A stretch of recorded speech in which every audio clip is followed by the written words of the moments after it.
आपण प्रार्थना करायच्या ऐवजी देवाचे सेवक येण्याच्या तिथं उपस्थित राहण्याच्या ऐवजी आपण त्याची परिस्थिती पाहून काहीतरी वेगळंच बोलत असतो. बोलो येशू प्रभू की. आणि मग देवाचे सेवक आले तर विषय आपला चेंज होतो. नेहमी लक्षात ठेवा, आजारी व्यक्तीला प्रार्थनेची गरज आहे. देवाचे सेवक किंवा मंडळीचे लोक किंवा त्या घरातील व्यक्ती ज्यावेळेस एकत्र बसतात आणि आपण मिळून प्रभूकडे प्रार्थना केली पाहिजे, त्या स्वामीकडे प्रार्थना केली पाहिजे, कारण तो प्रार्थना ऐकणारा प्रभू आहे. विनती सुनने वाले मेरे आंसू निहारने वाले,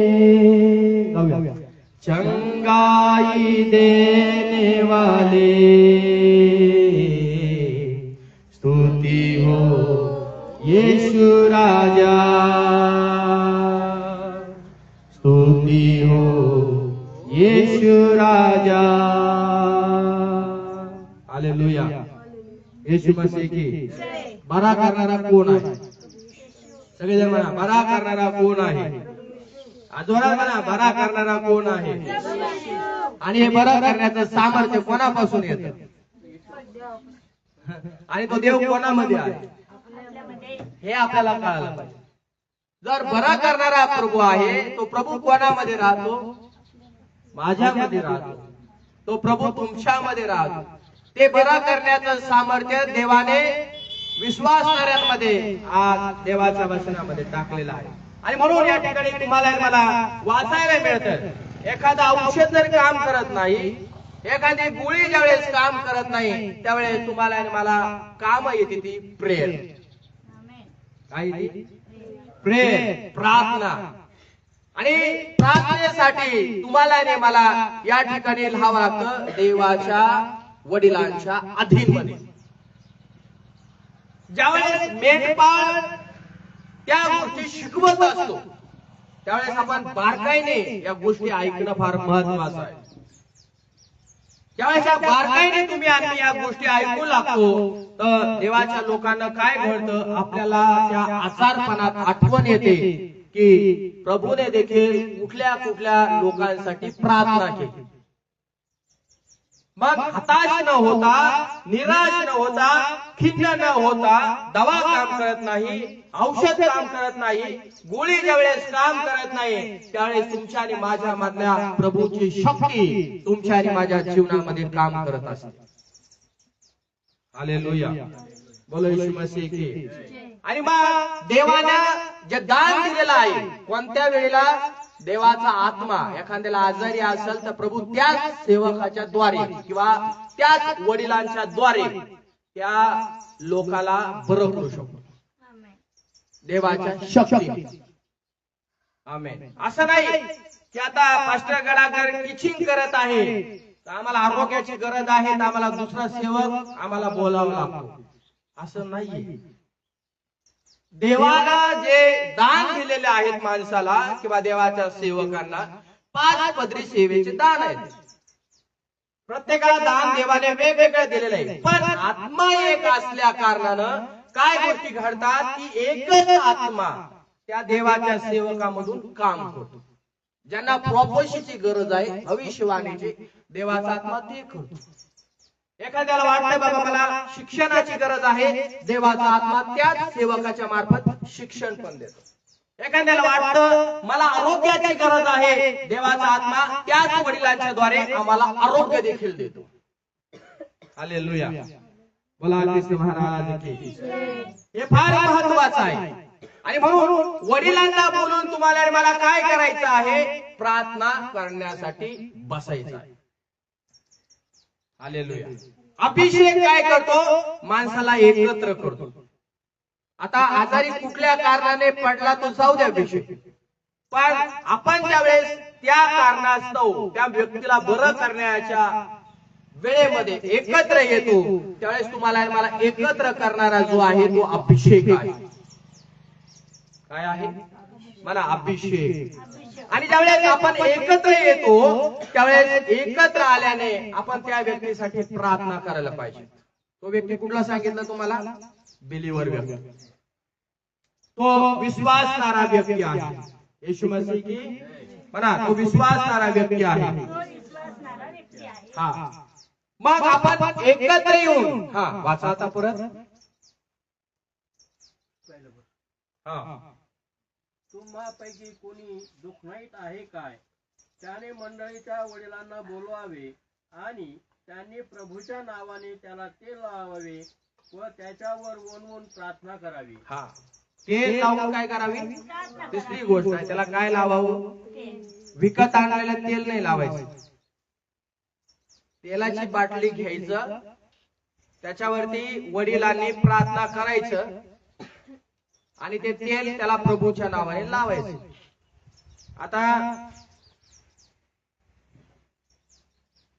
आपल्या डोळ्यासमोर चित्र आणा. जो व्यक्ती विश्वासणारा नाही त्याला देखील तेल दिलं जातं. का बरं? इकडं काय लिहिलं आहे? कळालं? पण आता नवीन नवीन लोक येतात, ते तेल आणि पाण्याच्या बाटल्या घेऊन येतात आणि त्या पाणी आणि तेल वरती प्रार्थना करून दिल्या जातात. पण बायबल मध्ये कोणाला लावण्याची परवानगी दिलेली आहे? पण त्याच्या घरातले लोक पण बिलीवर पाहिजे. नका काय सगळे नसना, पण त्याच्यातला घरातला एक व्यक्ती जरी प्रार्थनेला येणारा असेल तरी ते बिलीवर व्यक्तीने त्या देवाच्या सेवकाच्या हातामध्ये तेलाची बाटली दिली पाहिजे किंवा त्यांनी घेतली पाहिजे आणि आजारी व्यक्तीला तेल लावून प्रभूच्या नावाने त्यांनी काय केले पाहिजे? प्रार्थना केली पाहिजे. बोला कृष्ण महाराज की. काय केली पाहिजे? प्रार्थना केली पाहिजे. तेल लावायचं आणि त्याला प्रभूच्या नावाने काय करायचं आहे? प्रार्थना केली. आणि आपलं एकत्र येणं, क्या देवाचे लोक आहेत आपण ज्यावेळेस एकत्र येऊन घरातले लोक आणि देवाचे सेवक किंवा सेविका दोघं जण मिळून 4 लोक, 3 लोक किंवा अजून प्लस मध्ये ते लोक ज्यावेळेस एकत्र येऊन या ठिकाणी प्रार्थना करतात. हालेलुया. बोला कृष्ण महाराज की. काय करतात? मला सज्जन काय करतात? प्रार्थना करतात. देव त्या विश्वासणाऱ्यांची किंवा त्या अभिषिक्त सेवकांची काय ऐकतो? प्रार्थना ऐकतो. पण त्या देवाच्या सेवकाला कनेक्ट होऊन तुम्ही जॉईन झाले पाहिजे. त्यावेळेस ज्यावेळेस देवाचा सेवक म्हणतो आपण एकत्र येऊन या व्यक्तीसाठी प्रार्थना करतो. चर्च मध्ये देखील आम्ही काय म्हणतो? चला एकत्र येऊन आपण सगळेजण मिळून काय करू? या व्यक्तीसाठी प्रार्थना करू. त्यावेळेस विश्वासणाऱ्याने कलकल, बडबड, गोंधळ हे सगळं सोडून द्यायचं. प्रार्थना करायला सांगितलं तर पटकन प्रार्थना करायला लगेच एकत्र यायचं त्या ठिकाणी. हे फार महत्वाचं. आता काही लोक जर तुम्ही आणि जरी पाहिलं, ज्यावेळेस देवाचा सेवक एखाद्या व्यक्तीसाठी प्रार्थना करत असतो, त्याच्या डोक्यावरती हात ठेवून म्हणा प्रेयर करत असतो, त्यावेळेस बाकीचे लोक कलकल कलकल बडबड करताना तुम्हाला मला दिसत. बघा, चर्च सुटल्यानंतर तुम्हाला मला बडबड करायला संधी आहे का नाही? चान्स आहे किंवा नाही? बोला सैजन, आहे का नाही? पण चर्च मध्ये जोपर्यंत तुम्ही आणि मी आहोत उभे, तोपर्यंत तुम्ही आणि मी त्या सेवकांच्या भोवती उभं राहणं महत्वाचं आहे. हे विश्वासणाऱ्यांचं काम आहे. ज्यावेळेस देवाचे सेवक उभे राहतात, त्या व्यक्तीसाठी किंवा त्या स्त्रीसाठी ते प्रेयर करतात, प्रार्थना करतात, त्यावेळेस तुम्ही आणि मी साईडला उभं राहून सेवकांच्या डाव्या हाताला किंवा काही उजव्या हाताला अशा दोन्ही भागाला दोन राहून त्या विश्वासणाऱ्यांनी देखील त्या सेवकांच्या बरोबर प्रार्थना करणं महत्वाचं त्या व्यक्तीसाठी. हे फार महत्वाचं आहे. कारण तुम्ही आम्ही सगळेजण एका बापाची मुले आहोत. आमेन. एका देवाची लेकरं आहेत. तर आपल्याला मिळून या ठिकाणी काय करायचं आहे? प्रेयर करायचे आहे. मला सगळेजण काय करायचे आहे? मला प्रेयर करायचे आहे. आणि आपण एकत्र जर प्रेयर केली ना, तर तो व्यक्ती काय होईल त्या ठिकाणी? लगेच बरा होणार. हे झालं पाहिजे. आता इथून पुढे आपल्याला ही गोष्ट शिकणं महत्वाचं आहे की बडबड बाजूला ठेवायची. आणि ज्यावेळेस प्रार्थनेचा वेळ आहे, सेवकांच्या शेजारी उभा राहून त्या व्यक्तीसाठी प्रार्थना करा. तुम्हाला अन्य भाषामध्ये येत असेल तिथे प्रार्थना करा. काही देवाची स्तुती धन्यवाद काय करता येईल तुम्हाला किंवा अधिकार घेऊन जे काही बोलता येईल ते तुम्ही करा करा करा करा.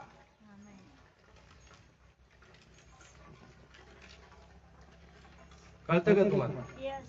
ज्यावेळेस तुम्ही आणि हे करू, समोरचा व्यक्ती त्याला बरं करण्यास जरी डॉक्टर समर्थ नसेल तर पुन्हा मी सांगेन, देव त्या व्यक्तीला त्याच्या सामर्थ्याच्या द्वारे, देवाच्या सेवकाच्या द्वारे आणि विश्वासणाऱ्यांच्या एकत्र प्रार्थनेच्या द्वारे बरं करण्यास समर्थ आहे.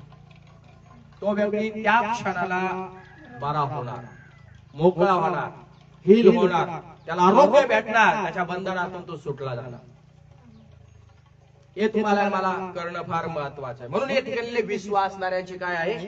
प्रार्थना आहे. म्हणून अभिषेक काय करतो? विश्वासणाऱ्यांना बरा करतो. ज्या व्यक्तीला अभिषेक मिळाला आहे त्या व्यक्तीने काय करायचं? एकत्र या.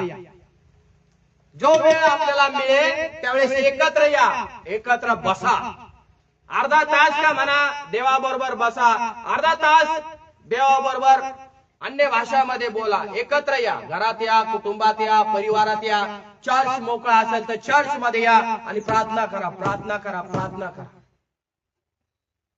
ज्यावेळेस तुम्ही आणि मी देवाच्या लोकांना एकत्र येतो, तुमच्या डोक्यावर देवाचा अभंग किंवा अभिषेक जो आहे वाढत वाढत वाढत वाढत जातो. अभिषेक अभिषेक अभिषेक अभिषेक अभिषेक मुझे तू. ज्यावेळेस आम्ही एकत्र येणार ना त्यावेळेस अभिषेक वाढतो तुमच्या जीवनावर, देवाचं सामर्थ्य तुमच्या जीवनावरती वाढतं, देवाची शक्ती तुमच्या जीवनामध्ये वाढत वाढत वाढत वाढत जाते. पण एकत्र आलं तरच होणार. पण सैतानाला कधीच आवडत नाही तुम्ही आणि मी एकत्र बसावं. सैतान नेहमी अपोजिट असतो, कारण त्याला माहित आहे तुम्हाला आणि मला एकत्र येऊन प्रार्थना करून, गुडघ्यावरती येऊन, गाणे गाऊन, स्तुती करून किंवा एकत्र येऊन जे काय आम्ही प्रेयर करणार आहे ना, ही एकीची प्रार्थना कार्य करण्यासाठी प्रबळ आहे. तर सैतानाची इच्छा आहे आम्ही एकत्र येऊच नाही. कारण अभिषेक वाढला आहे ना, देवाचं सामर्थ्य देवांनी आमच्या जीवनात वाढलं, सैतानाचं काम उद्ध्वस्त करायला आम्ही समर्थ आहे. त्याच्या कामाला आम्ही उलथापालथ करण्यासाठी तयार आहोत, त्याच्या कामाला आम्ही नाश करण्यासाठी तयार आहोत आणि लोकांना त्यांच्या हातातून सोडवण्यासाठी आम्ही तयार आहोत. जेवढा अभिषेक वाढेल त्याच्या कामाचं नुकसान आहे. हालेलुया. त्याच्या कामाचं नुकसान असल्या कारणानं तो लोकांना एकत्र येऊ देऊ शकत नाही. आणि जे लोक एकत्र येतात ना त्या लोकांची युनिटी तुम्ही पहा. आपसात कधी मनामध्ये त्यांच्या फुटन ताटातूट तुम्हाला आणि मला दिसणार नाही. आणि अभिषेक काय करतो? ज्या गोष्टी आहेत आपण बोललो ना, जास्त बोलायचं नाही, थोडं मोजकं बोलायचं. पुन्हा सांगा, येशूने सॉरी मोशेने ज्यावेळेस फक्त मिर्यामसाठी एक शब्दाची प्रार्थना केली, अभिषेक होता ना. हालेलुया. 1 मिनिटाची प्रार्थना केली आणि मिर्यामला कोडापासून मुक्त केलं. जास्त प्रार्थना नाही केली. नेहमी लक्षात ठेवा, जास्त प्रार्थना तुम्हाला मला करायची नाही. एका क्षणामध्ये जर तुम्ही आणि मी एकत्र येत असाल, एकत्र आल्यामुळे काय होतं? एका क्षणामध्ये तुम्ही प्रार्थना केल्यानंतर दुरात्मा लगेच निघून गेला पाहिजे, भूत लगेच निघाला पाहिजे. पण सैतानाला वाटतं की एकत्र येऊ द्यायचं नाही. काही ना अडचणी उभ्या करेल, काही समस्या निर्माण करेल, काही ना काही प्रॉब्लेम तुमच्या आणि माझ्या जीवनाला उभे करेल, आम्हाला तू एकत्र येऊ देत नाही. हालेलुया. वाचा मंडळीचा इतिहास आहे. मंडळीतले लोक एकत्र यायचे आणि त्यावेळेस कार्य घडताना तुम्हाला आणि मला दिसत.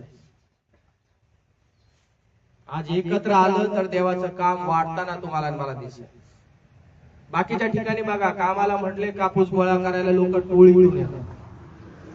आहे ना, कांदे लावायला जा म्हटलं टोळी जाते. ओळख पाळख नसू द्या, पण बघा टोळी तयार करतात का नाही लोक.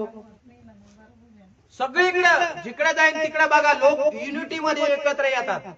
जगात बघा, इकडं बघा, तिकडं बघा. आता मतदाराचं प्रसंग आहे, तिकडं पण तुम्ही लोकांना बघा, सगळीकडे लोक एकत्र येतात.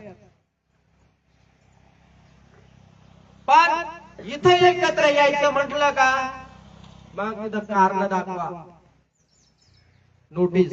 शैतान म्हणतो मत जा बेटा, हालेलुया, जाऊ नको, जाऊ नको, जाऊ नको. पण विश्वासणाऱ्या म्हटलं पाहिजे मी जाणार आहे. शैतान विश्वासणाऱ्याच्या डोक्यामध्ये असे विचार टाकणार, वेगवेगळे विचार टाकणार, जाऊ नको, जाऊ नको. अरे पण तुम्ही म्हणायचं मला प्रभूने अभिषेक वाढावा म्हणून मी जाणार आहे, मला देवाच्या सामर्थ्याने भरायचं म्हणून मी जाणार आहे, मला देवाच्या शक्तीने भरायचे म्हणून मी जाणार आहे. जर अभिषेक मिळाला मी लोकांना मोकळं करणार आहे, मी लोकांना सोडवणार आहे, मी त्याला आजारपणातून बाहेर काढणार आहे, मी त्याला संकटातून बाहेर काढणारा व्यक्ती होणार आहे. एकत्र आला ना तर तुम्हाला आणि मला कळेल त्याचा फायदा काय. एकत्र नाही आले ना त्याचा परिणाम देखील तुम्हाला आणि मला या ठिकाणी बघायला मिळेल. येशू मसीह की. पुढचं वचन वाचूया, पहिले यवनाचे पुस्तक 2रा अध्याय वचन क्रमांक 27 आपण वाचूया.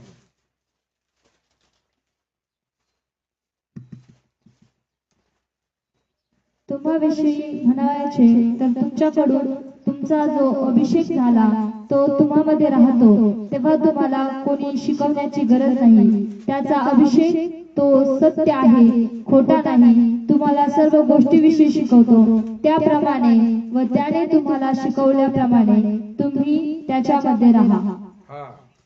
ऐकलंय सगळेजणांनी? बोला सगळेजण, कोणामध्ये राहा? ख्रिस्तामध्ये राहा. कोणामध्ये राहा? स्लो वाचा, थोडा हळू. तुम्हाविषयी म्हणावायचे तर, मंडळीविषयी म्हणावायचे तर, त्याच्याकडून तुमचा जो अभिषेक झाला, त्याच्याकडून म्हणजे ख्रिस्ताकडून मंडळीच्या लोकांचा अभिषेक झाला किंवा त्यांना सामर्थ्य मिळालं, तो तुम्हामध्ये राहतो. तो तुमच्यामध्ये राहतो. आमचा विश्वास आहे ख्रिस्त आमच्यामध्ये राहतो, तो तुमच्यामध्ये किंवा मंडळीच्या लोकांमध्ये राहतो. तेव्हा तुम्हाला कोणी शिकविण्याची गरज नाही. तेव्हा तुम्हाला कोणी शिकवण्याची गरज नाही. तर पुढचा मुद्दा आम्ही पाहतो या ठिकाणी, अभिषेक काय करतो? ज्या व्यक्तीला अभिषेक मिळाला आहे, अभिषेक आम्हाला योग्य मार्गदर्शन करतो. काय करतो? आम्हा प्रत्येक व्यक्तीला, तो सेवक असू द्या, त्या मंडळाचे लोक असू द्या, या प्रत्येक व्यक्तीला मार्गदर्शनाची गरज आहे. जगात जीवन जगत असताना, संसारात जीवन जगत असताना, परिवारात जीवन जगत असताना प्रत्येक व्यक्तीला मार्गदर्शन पाहिजे. असं नाही की आईच्या उदरातून कुणी आला आणि तो परिपूर्ण आहे, त्याला काही गरजच पडत नाही शिकण्याची, शिकवण्याची. आता बघा, छोट्या छोट्या लेकरांचं उदाहरण, शाळेमध्ये जातात लेकर, कशासाठी जातात? म्हणजे त्यांना काय मिळते? मार्गदर्शन मिळतं टीचर कडून, बरोबर आहे? त्या टीचर कडे तुम्ही जा, ते टीचर पण एके दिवशी तुम्हाला आणि मला विद्यार्थी म्हणून, आहे का नाही? जगामध्ये कुठं पण तुम्ही आणि जा, कुठं नाही कुठं त्या ठिकाणी अधिकारी आहेत, तो त्यांना शिकवताना दिसतात. कॉम्प्युटरचा विषय घ्या, तुम्हाला तिथं दिसतात. आत्मिक जीवनात जर तुम्ही आणि जरी पाहिलं, या ठिकाणी तुम्हाला आणि मला शिकवणारा आहे. या ठिकाणी लिहिलंय तुमच्यामध्ये राहणारा कोण आहे? पवित्र. आम्हा प्रत्येकाला मार्गदर्शनाची गरज आहे. तर कोण मला मार्गदर्शन करेल? मला इकडे जायचं आहे, प्रभू जाऊ का नको? हालेलुया. प्रभू जाऊ का नको? दावीद ज्यावेळेस लढायला निघायचा, तो म्हणतो प्रभू जाऊ का लढायला? युद्ध करायला जाऊ का? जुन्या करायला. प्रभू जर म्हटला यस दावीद यू कॅन गो, तर दावीद म्हणायचा यस सर. दावीद तयार व्हायचा कारण देवाचं मार्गदर्शन त्याला मिळायचं. जुन्या करारामध्ये तुम्ही वाचा, नवीन करारामध्ये वाचा, तर तुम्हाला आणि मला समजून येईल पवित्र आत्म्याचं मार्गदर्शन लोकांना मिळालं. आमच्या या जीवनामध्ये देवाच्या मार्गदर्शनाची आम्हाला फार गरज आहे. आता माग 3 आठवड्यापूर्वी थोडं आमच्या माऊस बहिणीच्या घरामध्ये थोडी प्रॉब्लेम झाला होता आणि भरपूर लोक होते त्या ठिकाणी मिटवण्यासाठी, पण कोणाला काही मार्गदर्शन करता आलं नाही. तर ते म्हटले मला तुम्ही चला म्हणे आणि तुम्ही त्या ठिकाणी जाऊन, आई म्हटली मला मदत कर. म्हटलं ठीक आहे. मग मी काय केलं, माझ्या प्रभूला पुढे ठेवलं. प्रभू मला मार्गदर्शन पाहिजे. आमेन. मला काय पाहिजे, मार्गदर्शन पाहिजे. आणि मग मी प्रभूला विचारलं की प्रभू काय करू, मला सांग, मला चिन्ह दे, असं दे, तसं दे. मी त्याच्या बरोबर बोलत गेलो. हालेलुया. सगळेजण म्हणा, मी बोललो त्याच्या बरोबर. त्याने मला चिन्ह प्रगट केले आणि चिन्ह प्रगट केला गेल्यानंतर मी त्या ठिकाणी गेलो. आम्ही गेलो, आमच्या बरोबर बहीण होती आणि 4 माणसं पण, स्त्रिया पण आमच्या बरोबर होत्या. तिथं गेल्यानंतर त्यांनी जे नियोजन केलं होतं ना, पवित्र आत्म्याने सगळं ते फेल करून टाकलं. त्यांना काही बोलायला चान्स मिळाला, म्हणजे बोलले एक एक शब्द ते, पण जे त्यांच्या घरामध्ये प्लॅनिंग झालं मिळून एकत्र, असं बोलू, तसं बोलू, असं करू, तसं करू, तसं सांगू, असं सांगू, सगळं पवित्र आत्म्याने काय केलं, कारण मला तिकडे नेलं ना. ते अविश्वासणारे सगळे आणि मी एकटा विश्वासणार आहे. विश्वासणाऱ्यांचा जय आहे, अविश्वासणारे दाबले गेले त्यांची शक्ती, कारण त्यांच्या शक्तीने त्या घरामध्ये अजून वादळ उठला असत. कळतंय का तुम्हाला, अजून थिंडी पेटली असती, अजून काहीतरी कुठेतरी स्फोट झाला असता आणि ते घर एकत्र राहण्याच्या ऐवजी अजून त्यांच्या तोंड इकडे इकडे झाले असते. मी त्यांना घेऊन गेलो, पण पवित्र आत्म्याकडून त्यावेळेस मार्गदर्शन घेऊन गेलो. 2 तास मी त्यांच्या बरोबर बोललो. फक्त त्यांना एक एक मुद्दा बोलायला दिला, त्याच प्रश्नावर पवित्र आत्म्याला म्हटलं मला योग्य उत्तर द्या. आणि ते बोलल्यानंतर मी योग्य त्या ठिकाणी त्यांना विचारायचो. आणि एक एक एक एक करता करता करता करता करता सगळ्यांची नंबर किंवा सगळ्या जणांची दुसऱ्या भाषेत काय होते, छडी घेतली त्यांची. सगळ्या जणांना विचारलं आणि सगळ्या जणांचे झाल्यानंतर ते वातावरण प्रभूच्या आत्म्याने काय केलं, एकदम शांत करून टाकलं.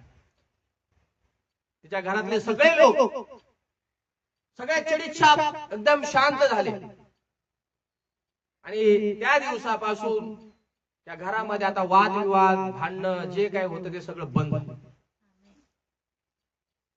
अविश्वासणाऱ्यांच्या घरामध्ये जेव्हा अभिषिक्त सेवक जातो, अभिषिक्त मुलगा जातो किंवा अभिषिक्त मुलगा जातो, मुलगी जाते, त्यावेळेस त्या ठिकाणी काय होतं, पवित्र आत्म्याला त्याने जर विचारून पाऊल त्या घरामध्ये टाकलं की प्रभू त्या संसारात काय बोलू सांग, त्या पती पत्नीमध्ये काय बोलू तू सांग. आहे ना, अनेक घर आहेत, अनेक कुटुंब आहेत, देवाच्या आत्म्याला विचारलं आणि त्या गोष्टीचं मार्गदर्शन देवानं मला त्यांना करायला सांगितलं आणि ते मार्गदर्शन केल्यामुळे आज त्यांचे घर उभे आहेत. ते एकत्र आले, 16 चिठ्ठी गेलेले, लास्ट तलाकला आलेले, डिवॉर्स त्यांचा होणारे लोक, लेकरा बाळामुळे त्यांची न होण्यामुळे त्यांची ताटातूट होणार, असे लोक एकत्र आलेत आणि आज गुढी गोविंदाने नाचतात आणि प्रभू मध्ये आहे. विशेष बोला ख्रिस्त राजाचे, हे फार महत्वाचं आहे. पवित्र आत्मा काय करतो, अभिषेक काय करतो, माणसाला मार्गदर्शन करतो किंवा माणसाला समजून सांगतो. आम्हाला प्रत्येकाला आज त्याची गरज आहे. कशाची गरज आहे, मार्गदर्शनाची. आम्ही माणसावरती अवलंबून राहण्यापेक्षा, घरातला कोणता असू द्या त्याच्यावरती अवलंबून राहण्यापेक्षा आम्ही आपल्या देवाला शरण जायला पाहिजे. तो जर तुमच्या आणि माझ्यामध्ये आहे, तुमचा बिझनेस असू द्या, धंदा असू द्या, व्यवसाय असू द्या, नोकरी असू द्या, सेवा कार्य असू द्या, ड्युटी असू द्या, प्रत्येक गोष्टीमध्ये देवाला विचारा विचारा विचारा विचारा. कळतंय का तुम्हाला, हे तुम्ही विचारा. कारण मनुष्य जसा तुम्हाला आणि मला मार्गदर्शन करेल ना, कदाचित त्या माणसाचं मार्गदर्शन होते. मी तुम्हाला सांगतो, त्या कुटुंबामध्ये अशी गोष्ट घडली. बिलीवर घर, कोणतं घर? बिलीवर घर. विश्वासणारी मुलगी केली, अविश्वासणारी मुलगी केली.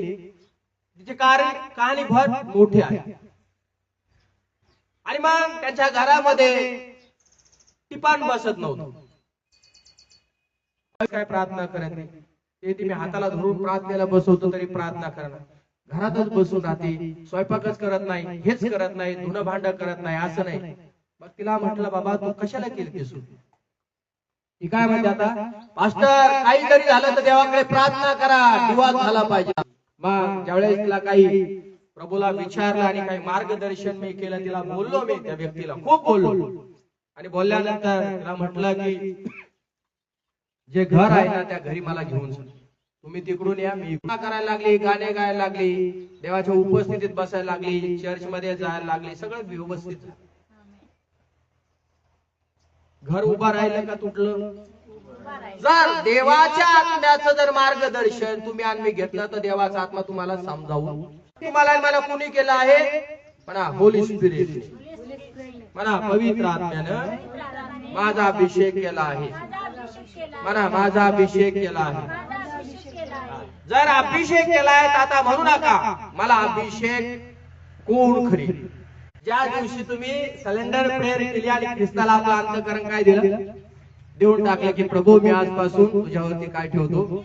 ये माझ्या हृदयात ये प्रभू, आज मी तुला तारणारा म्हणून मुक्तीदाता.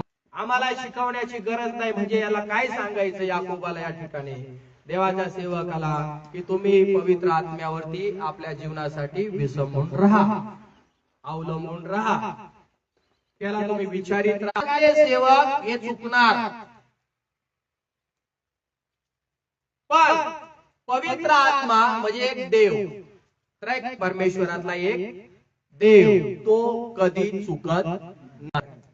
आणि मग मी या पती पत्नीला, मी आणि अजून भाऊ होते, त्यांच्या वरच्या मजल्यावरती गेलो आम्ही प्रेयरला.